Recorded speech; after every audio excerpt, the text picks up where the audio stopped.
Me again.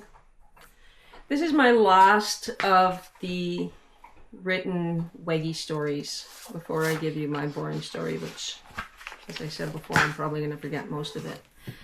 And I, again, reiterate how grateful I am to all of these people who have shared their stories with me under the idea that I'm going to create a Wegener's anthology book in 2012, which never happened.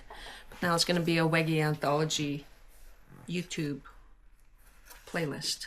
So hopefully it actually gets out there to people who need it. And feel free to spread it if you're a Wegener's patient, or if you're the loved one of a Wegener's patient. This is Bug. That's Bug. She likes to give people heck out the window. Please feel free to share it. I will not be sharing any of my videos because I'm not on social media. So in the spirit of authenticity, I hope that this spreads and helps people organically and not with me trying to promote myself. So I will pass it on to the Wegener's forum, and then you guys go for it. Do what you will with it. So here's Bob's story, and I apologize in advance if Bug gets in the way, or my phone. Okay, Bob. My name is Bob, and I'm a Weggie. I was born in Bluffton, Ohio in the spring of 1972. Growing up, my family moved around a lot as my dad joined the Air Force when I was in 3rd grade. There was a lot of challenges that came with this. I'm a reasonably shy person, so adjusting with each move could be a little bit of a challenge. Overall, though, I wouldn't trade that time for anything, as I saw so many fantastic things over the years. I spent most of my school years dreaming of growing up and becoming a pilot someday. But in my senior year of high school, my eyes decided it was time to go nearsighted, and my plans were changed. Not having a clear plan at this point, I joined the Air Force myself. I spent a few years in the service, including time spent in Saudi Arabia during Operation Desert Storm. After a few years in the service, I discovered I loved working with computers, and I got out to attend college. During college, I met my wife, who was a friend of my younger sister. We've been married now going on 16 years. After some difficulty in finding a job after college, I eventually got into computer programming and have been working as a programmer developer in the last 15 years since. The downside of computer-based job is that I became very sedentary in my lifestyle.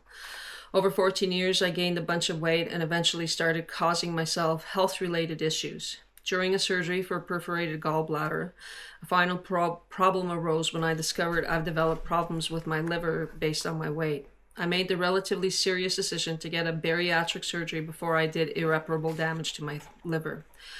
I won't pretend that all these issues and the eventual Wegener's diagnosis were not difficult to deal with. I had my moments of anger and denial, of course, but I believe that God brings things into your life to continually conform his followers into the likeness of Christ. Once I was able to calm down for the initial diagnosis, I was able to take confidence that all things he brings into my life are to transform me. For me, the Wegener's ride started innocently enough. In March of 2010, I returned from a Caribbean cruise. Shortly after returning, I developed a chest infection. Over the next 2 months, I was treated with antibiotics twice. Eventually, they decided I had asthma and was treated with a prednisone dose pack. It was right after this that things really deteriorated. Excuse me.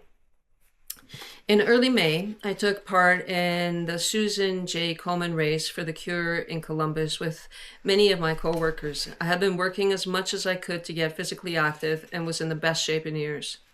The chest cold had made it difficult, but I was still hitting the gym as much as possible.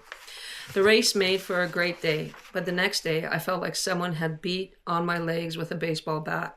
I thought I had pushed a bit too hard on the race, perhaps, and expected that I'd see some relief shortly.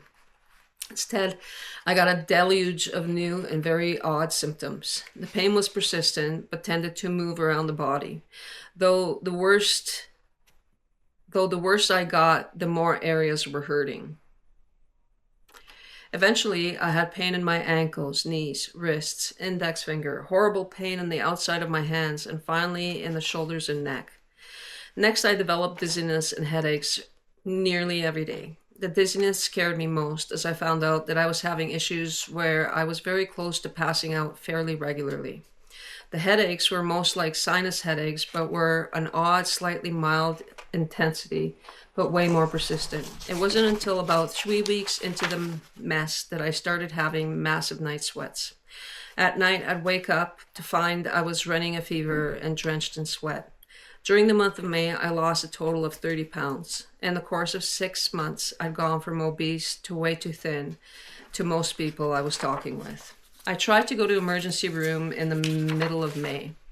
At this visit, I was treated horribly at what is supposed to be one of the finest hospitals in the country. They clearly thought that I was there seeking pain meds and wrote me a script for Percocet. Now I've been through some serious surgeries in the last couple of years, and quite honestly, I don't do pain medication unless I'm in horrid shape. I was very angry and refused to fill the script. Out of this visit, they requested I see a rheumatologist, even though there was supposedly nothing wrong on my blood work. They did follow up, though, stating that I had a possible positive for malaria, which oddly fit the symptoms to an extent. So I had a follow-up scheduled with an infectious disease as well. Of course, I had to wait several weeks for both follow-ups. One odd thing that nobody noted, except my mother, who is a nurse, is that my sedimentation rate, ESR, and C-reactive protein, CRP, were off the chart. The first follow-up was with the infectious disease doctor. I went to a competing hospital due to the bad taste in my mouth from the emergency room. After a multitude of tests, they said there was no way I had malaria. At this point, it was extremely disappointing as I had hoped for any sort of a diagnosis.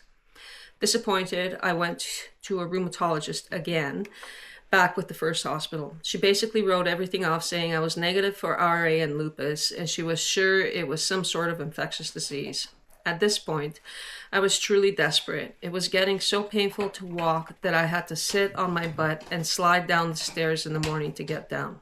At this point, I couldn't handle the continued passing of the buck and went to another ER room. The ER doc at the competing hospital treated me like I shouldn't be there, but admitted me to the hospital at my insistence. I spent 3 days in the hospital while they tried to figure anything out. I think the infectious disease stuff had their attention so much they couldn't figure anything out.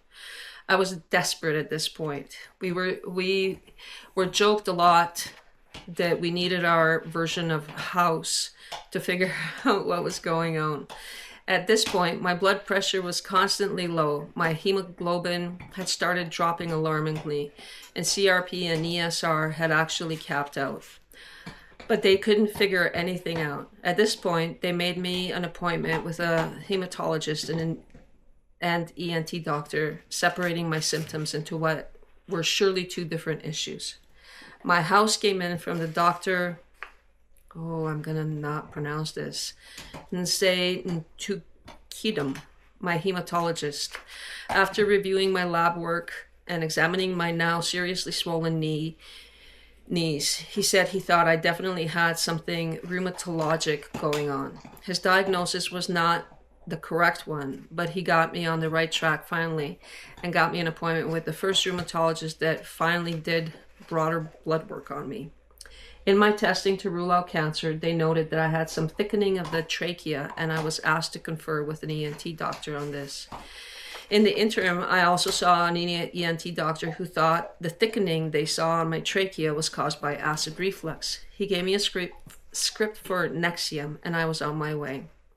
I thought it was at least going to get some relief from part of my symptoms. At this point, I was sure that the pain in the knees was such that I couldn't handle no treatment until the roomie appointment. I got with my family doctor and informed him what the hematologist suspected. The normal treatment was prednisone. He prescribed Pred for me, and after getting approval to start my hematologist, I started to almost immediate relief. Blood work improved, pain subsided, swelling dropped. The large doses of prednisone were helping a ton. At the rheumatologist, my swollen joints were examined. His first suspicion was rheumatologic infection of some sort. An important note here is that he was missing part of my symptoms as I had attributed them to acid reflux. He was concerned at the size of the prednisone dose and started me on a taper. The blood work he ordered came back with still elevated CRP and ESR, and one new note, my C-ANCA was elevated. I took this paper home with me and looking it up was faced with Wegener's granulomatosis. After reading the symptoms, I found a nearly perfect match. I was also terrified seeing a lovely comment regarding fatality rate. What the heck did I have? I called rheumatologists back for a quicker follow-up. I also started looking around and found that Vasculitis Foundation suggested the Cleveland Clinic, which is just a few hours up the interstate from me.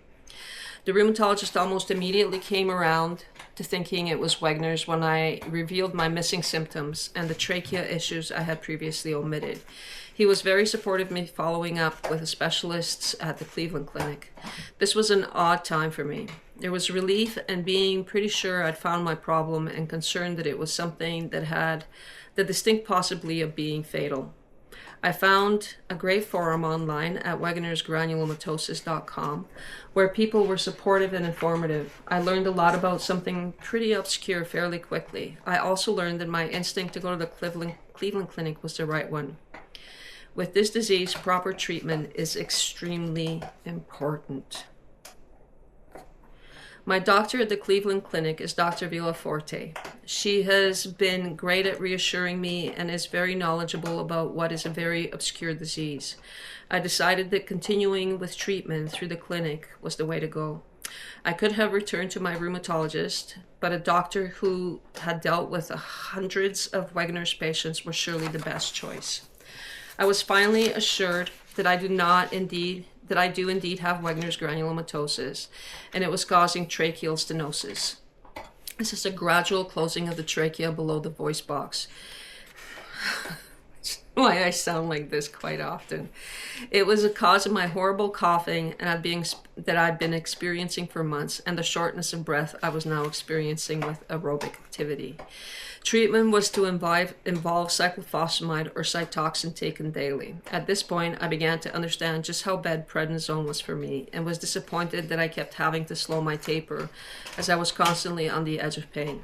Cytoxan is a chemotherapy drug and has many bad side effects, including bladder cancer if you do not properly evacuate the bladder regularly. For me, the biggest side effect I noted was serious fatigue that hit about 4 hours after taking it. I've never been a napper, but found the need for a nap in the afternoons while I was under this treatment. I'm quite thankful that my employer, DSW Shoe Warehouse, was willing to be flexible for me and allow me to work part of my day from home. This allowed me to stay as an active employee during the treatment. Toward the end of my treatment on Cytoxan, I found that I started to suffer from less fatigue, but as soon as I was off the drug, I found that I was suddenly far less fatigued and able to work full days at work again.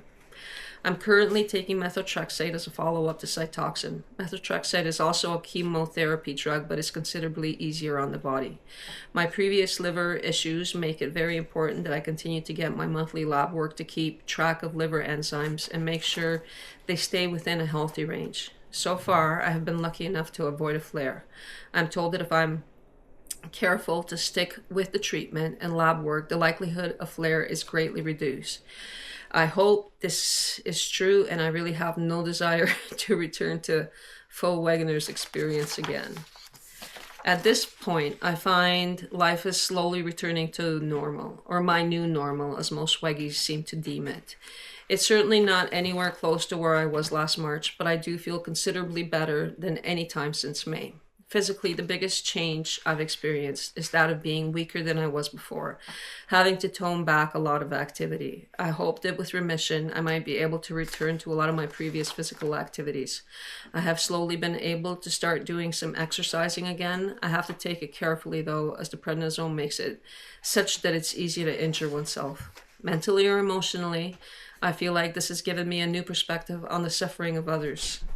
Until you're in the situation, you don't really understand chronic pain at all. Abstractly, I wasn't as understanding of issues with medical care that others receive as well. From the inability to get health coverage to shoddy care from practitioners, I feel like I have a deeper empathy for others now. I'd like to thank my wife Lucinda, for putting up with me through all of this. Prednisone is a harsh mistress at times. Thanks to my kids for reminding me what I have to work for. Thanks to my parents and sister for caring and pushing for a diagnosis on all of this. Bob. Thank you, Bob. I know that all of these stories were written kind of early on in the journey, with the exception of Jack.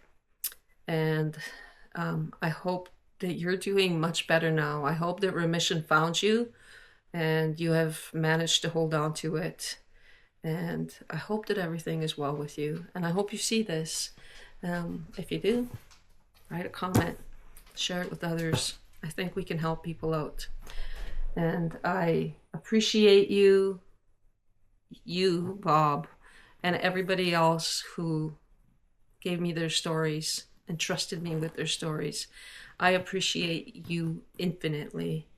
And I really think that we can make a tiny little difference in somebody else's experience, because all of us that have gone through this know how horrible it is in the early days, how chaotic that quagmire is of navigating the healthcare system and standing up for yourself during your weakest moments in life, which to me is such an insane irony, that you have to stand up to a system that you have been taught to respect and listen to your whole life while you're at your weakest point so that you can survive. And I am also grateful for the people in our lives that have supported us and stuck through the insanity and had our backs through it all. So thank you, Bob. Thank you, everyone. And I will do one more, and I will try and retell my story as I remember it. It is now 2026, and mine happened in 2010. So it's been a hot minute, but I'll do my best. Thank you. See you on the next one.